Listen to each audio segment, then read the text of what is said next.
নিয়ন্ত্রণ হারিয়ে স্ল্যাব ভেঙে হাইড্রেনে ঢুকে গেল ট্রাকের চাকা। শুক্রবার সকাল ৯টা নাগাদ এই ঘটনা কালিয়াগঞ্জ শহরের গুপ্তপাড়া মোড়ের পাশে।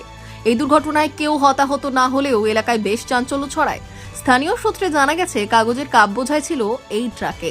সেই পণ্য ব্যবসায়ীর গোডাউনের সামনে খালি করতে গেলে নিয়ন্ত্রণ হারিয়ে ট্রাকের ডান পাশের দুটি চাকা হাইড্রেনের স্ল্যাব ভেঙে ঢুকে যায়। কাগজের কাপ বোঝায় ট্রাকের ওজন কম হওয়ার কারণে বড় বিপদ হয়নি। আমাদের পাশে একজন ব্যবসায়ী আছেন, পাতা গ্লাস সব বিভিন্ন রকমের ব্যবসা করে। গাড়ি এসেছিলো এখানটায়, তো ওখানে পাশে ওই বাড়িতে ওখানে গাড়ি আনলোড হয়, ওখানে মাল রাখে ওনারা গোডাউন। ওই সেখানেই গাড়িটা প্রেস করতে গিয়ে বেশি চাপিয়ে দিয়েছে আর স্ল্যাবের উপরে, ড্রেনের স্ল্যাবের উপরে উঠিয়ে দিয়েছে। সেখানে সঙ্গে সঙ্গে স্ল্যাব ভেঙে গেছে, স্ল্যাব বসে গেছে।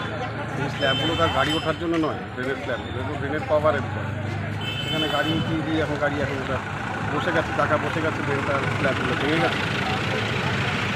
এই দুর্ঘটনা ঘটে বসে আছে এখানে, ড্রেনেরও ক্ষতি, গাড়িরও ক্ষতি, নির্বুদ্ধিতা।